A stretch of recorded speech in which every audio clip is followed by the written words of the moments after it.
When my mother-in-law took my passport and set it on fire, the flames consumed it quickly until there was nothing left but ash.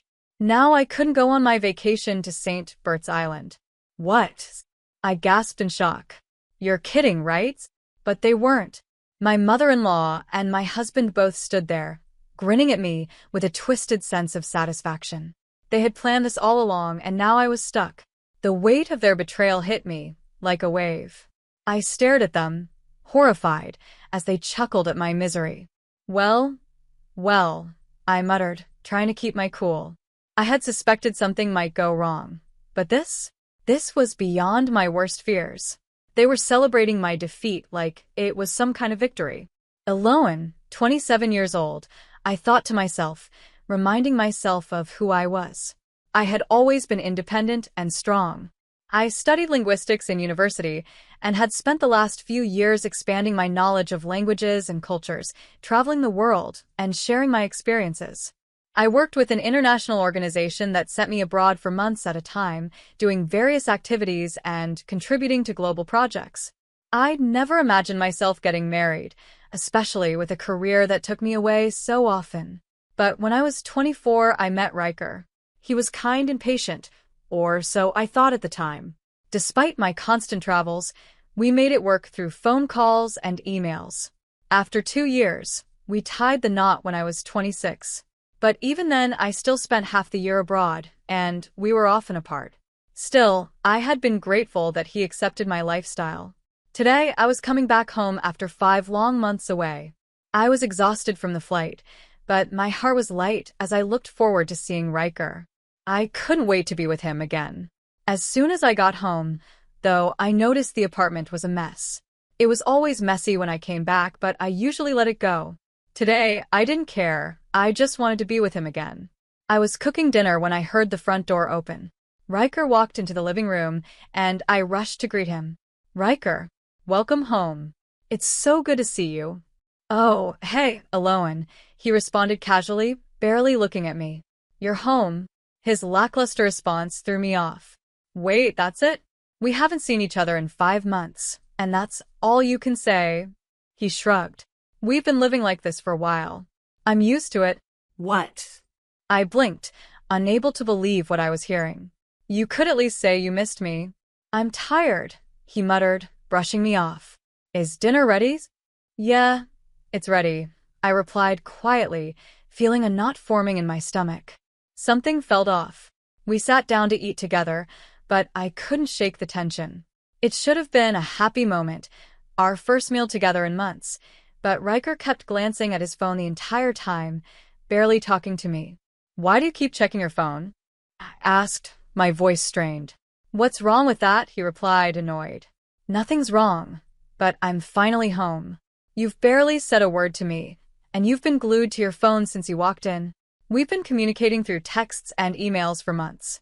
What else is there to talk about? His voice was cold, dismissive.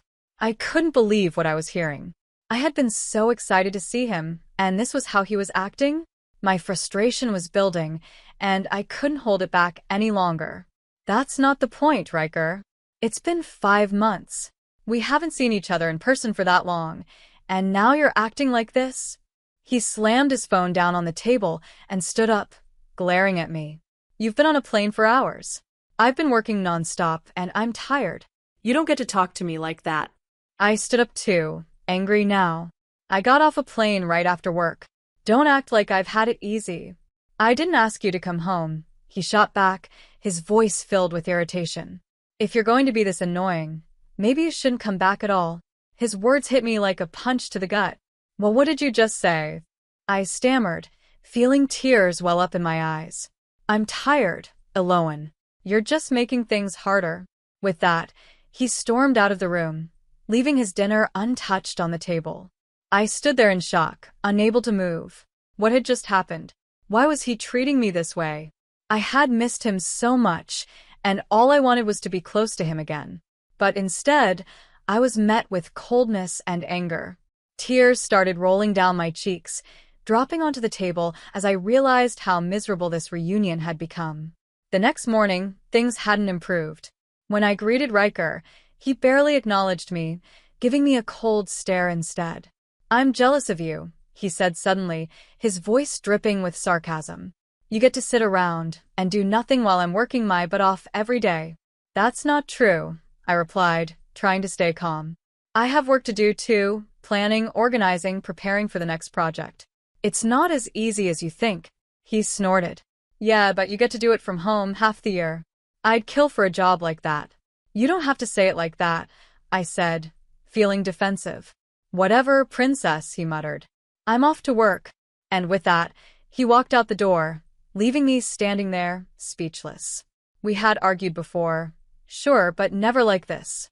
His sarcasm and bitterness were new to me, and it hurt more than I could put into words. I started to wonder if my husband's words were holding me back, keeping me from seeing the bigger picture.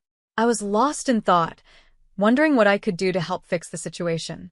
As I tried to focus on work-related materials, I decided to distract myself by cleaning the house. Maybe doing something productive would help clear my head. As I vacuumed the floor and changed the bedsheets, my phone rang, interrupting my thoughts. I glanced at the screen and saw my mother-in-law's name flash across it. Instantly, a bad feeling washed over me. Reluctantly, I answered the call. "Hello, this is Eloan," I said, trying to keep my tone neutral. "Long time no see, Eloan," came her voice, dripping with false sweetness. "I heard you're back. You came home yesterday, didn't you?" "Yes, that's right," I replied, sensing where this conversation might be headed. "And I also heard you said something upsetting to Riker. He seemed pretty angry about it." "I'm sorry, but it's really nothing for you to worry about," I responded, trying to brush off her meddling. "Well, listen," she continued, ignoring my attempt to close the subject. "Since you're home now, I was thinking we should all go on a family trip together." "What?" I couldn't help but let out a surprised sound. "A trip?" Without waiting for my response, she pushed ahead. "Actually, I've been discussing it with my husband, and we were thinking of going to St. Bert's Island." Then Riker mentioned how much he wanted to join us. My heart sank. Riker had said that? "Wait, what? Riker wants to go?" I stammered. "That's right, Eloan. And since you're used to traveling abroad so often, I was hoping you could help with the hotel reservations and other arrangements." "Me?" I was taken aback. Why was she asking me to do this? Or, are you ignoring what your mother-in-law is asking you to do? Her voice turned cold, the tone suddenly shifting to one of authority. I knew deep down she didn't really want me on the trip. She was just using me for my experience and convenience. Ever since we first met at my wedding reception, my mother-in-law had been openly hostile toward me. It had been 3 years since Riker and I got married, but nothing had changed. She had always made snide comments about my lifestyle, often sending me cruel messages while I was away for work. "How can you call yourself a wife when you're away from home for months at a time?" she'd written in one of her many nasty texts. "If you can't take care of the house, I'd rather Riker marry someone else. It was a mistake to let him marry a woman like you." So, when I got her call about this family trip, I wasn't entirely surprised. But I hadn't expected to be manipulated into organizing everything. It was clear she saw me as a tool, someone who could make the trip smoother for her. As angry as I felt, I couldn't bring myself to say no. I hated that I was giving in, but I didn't know how to push back. Later that day, Riker came home from work in a much better mood than he'd been in that morning. He tossed his briefcase onto the sofa and smiled widely at me. "Mom called you, didn't she?" he said, as if he were excited about something. "We're going on a trip to St. Bert's Island." "Great, right?" "Yeah, I heard about it," I said cautiously. "But, Riker, why don't you just go with your mom and dad like you originally planned?" The moment those words left my mouth, his expression darkened. His eyes narrowed, and he clicked his tongue in frustration. "You need to learn how to read the situation alone," he said, his voice sharp. "The only time you're of any use to us is when we travel." I felt a pang in my chest. "You don't have to talk to me like that," I said quietly. "But it's the truth, isn't it?" he snapped. "Anyway, you'll take care of booking the flights and the hotels. And remember, everything should be in my name." I stared at him in disbelief. "Riker, you're paying for the whole trip?" "Of course not. We're splitting it 50-50, he replied, as if it were the most reasonable thing in the world. It's a small price to show some respect to my parents. What? I said, struggling to keep my voice calm. If you've got time to argue, you've got time to make the reservations. Get to it, he added before grabbing a beer from the fridge and gulping it down. I stood there, feeling both angry and trapped. I wanted to fight back, to tell him how wrong this was. But deep down, I was scared of the consequences if I rebelled. Shame washed over me, and reluctantly, I did as I was told. I made all the arrangements for the flights and accommodations for the trip to St. Bert's Island, just as Riker had ordered. The day of the trip was approaching, and I was supposed to pick up Riker and his parents at their house before heading to the airport. But a few nights before the trip, something fell off. I couldn't sleep, so I got up in the middle of the night. When I glanced at Riker's side of the bed, I noticed he wasn't there. I wandered into the living room and heard his voice.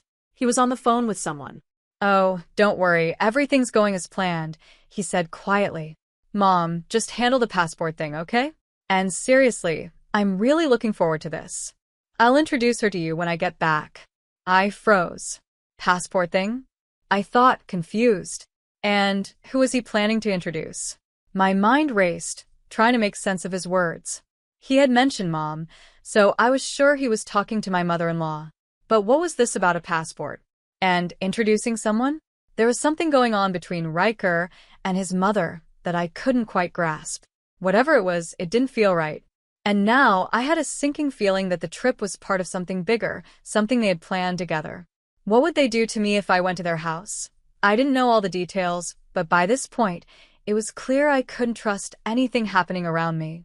I had to be cautious, at least until we left for St. Bart's. The day of the trip finally came, and I got into the car with my carry-on case and the handbag my husband had asked me to pack. I filled it with his personal belongings as well. We headed to my in-laws' house together, and even though I wasn't sure what they had in store for me, I was prepared to face whatever came. When we arrived at my in-laws' house, I kept telling myself to make the best of the situation, no matter how uneasy I felt. We walked in together, and my mother-in-law greeted us, her voice dripping with fake warmth. Oh, hi, Eloan, you're here. It's been a while. Good to see you, she said with a smile that didn't reach her eyes. We're almost ready. I just need to grab a few things for the trip, so you'll have to wait a bit. Take your time, I responded, trying to keep things cordial. But then, in a sudden shift of tone, she added, Oh, Eloan, could you get the carry-on from the other room? It's heavy, so maybe Riker can help you with it. I nodded, but I didn't miss the quick glance exchanged between my husband and his mother. There was something odd about it.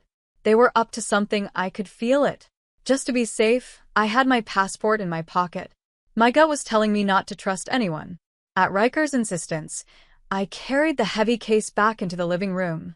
But when I got there, my mother-in-law was standing with a smug grin, and she had something in her hand. It was a passport. She waved it in front of me, her smile growing wider. Well, looks like you won't be going on any trip to St. Bart's after all, she said, her voice filled with a twisted glee. What? I asked, confused and alarmed. What do you mean? She flicked open the lighter she was holding and smirked. I'm going to burn this passport right now. You were only useful for booking the trip arrangements. I never intended for you to come along. My heart raced as I realized what she was about to do. What are you doing? You can't be serious. I shouted, but she ignored me completely. You're just a stranger to us, she said coldly. So, you'll be staying here while we go on the trip. Too bad. With that, she walked to the kitchen, and without any hesitation, she set the passport on fire. The flames quickly devoured the edges of the booklet, and soon enough, it was nothing but ashes in the sink. She turned back to me, a satisfied grin plastered on her face. We did it, she exclaimed, almost giddy. Riker, standing beside her, cheered as well, pumping his fist in the air. Yeah, Mom, we pulled it off, he said, looking far too pleased with himself. Now, it'll just be the three of us on this trip, and when we get back, I can introduce you to my new girlfriend. My stomach dropped at his words. What did you just say? I whispered, barely able to believe my ears. Riker looked at me, that smug expression still on his face. Oh, yeah, I'm seeing someone else. I've already made plans to move in with her when we return. I'm not divorcing you because I care about my reputation, but I'll be with her. You'll stay behind. His words hit me like a punch to the gut. He wasn't even trying to hide it anymore. He pulled out his phone and showed me pictures of him with another woman. His face was beaming with pride, as if betraying me was something to be proud of. I don't need you anymore alone, he said with a sneer. You're nothing to us. My mother-in-law laughed heartily, clearly enjoying every second of my misery. The evil in their eyes was undeniable. At that moment, I realized just how toxic and cruel these people were. They never saw me as family. They only saw me as a tool to be used and discarded. But then I smiled. I had one more card to play. By the way, I said calmly, whose passport do you think that was? Both Riker and his mother looked at me, puzzled. What are you talking about? Of course, it was your passport, she snapped. Really? I asked, enjoying the growing confusion on their faces. Are you sure it was mine? You took it from my handbag, right? My mother-in-law's confidence wavered, and I could see the panic beginning to creep in. Yes, of course, it was yours, she said, but her voice was less certain now. I reached into my pocket and pulled out my real passport, waving it in front of them with a smile. Actually, my passport's right here. Their eyes widened in shock. My mother-in-law's face turned pale as she gasped. No, that can't be, she stammered. Oh, but it is, I replied sweetly. The passport you burned? That was Riker's. The color drained from her face as she finally realized what she had done. She had destroyed her own son's passport, thinking it was mine. My husband, who had been basking in his moment of triumph, suddenly turned on her. Mom. What did you do? He yelled, furious. I told you to be careful. I only found one passport in the bag, she cried, her voice shaking. How was I supposed to know it was his? You didn't check? Riker shouted, his anger boiling over. This is all your fault. The two of them started to argue, pointing fingers and blaming each other. I stood there, watching the chaos unfold, feeling a strange sense of satisfaction. Their plan had completely backfired. They were too caught up in their own schemes to see it coming. I was beyond disgusted as I stood there, watching my husband and mother-in-law argue. The sight of them turned my stomach. But then my husband had the audacity to yell at me. Hey, Aloan, do something, he barked, as if I were still supposed to fix the mess they had created. I wasn't about to let him get away with it. I felt all the anger I had been holding back rise to the surface. Seriously? You think you can tell me what to do after everything you've done? I shot back, my voice shaking with fury. You cheated on me, lied to me, and now you expect me to clean up after you? You and your mother are both disgusting, selfish people. Watch your mouth, Aloan, he shouted, but his voice lacked its usual confidence. You don't know who you're talking to. Oh, I know exactly who I'm talking to, I snapped, refusing to back down. You're a cheating, lying coward. And your mother? She's no better. You think you're going to get away with all of this? Think again. You'll pay for the affair, and you'll both answer for every cruel word your mother ever said to me. Just then, my father-in-law came downstairs, clearly confused by the commotion. What's going on down here? He asked, looking between us. I didn't waste a second. I told him everything. How they had burned Riker's passport, how they had planned to take me on the trip just to humiliate me, and about the affair. As I spoke, his face turned red with anger.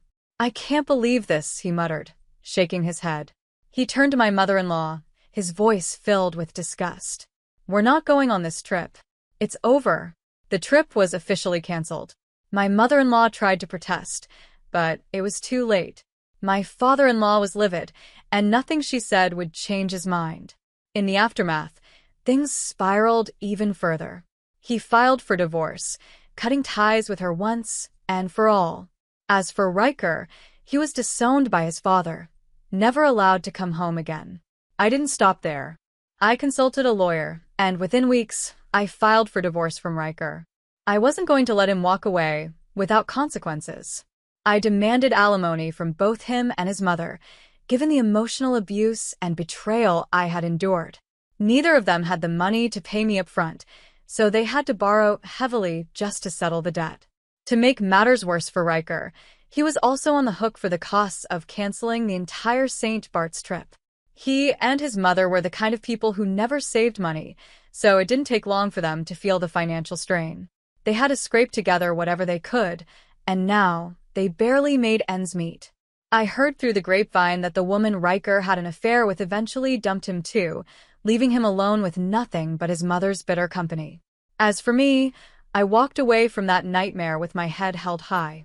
I used the alimony to move out and rent a beautiful condo, finally free from the toxic environment I had been trapped in for so long. It felt like a weight had been lifted off my shoulders. All the hardships, the betrayal, and the emotional abuse, they were behind me now. I was free. With my new sense of freedom, I planned to do what I loved most: travel.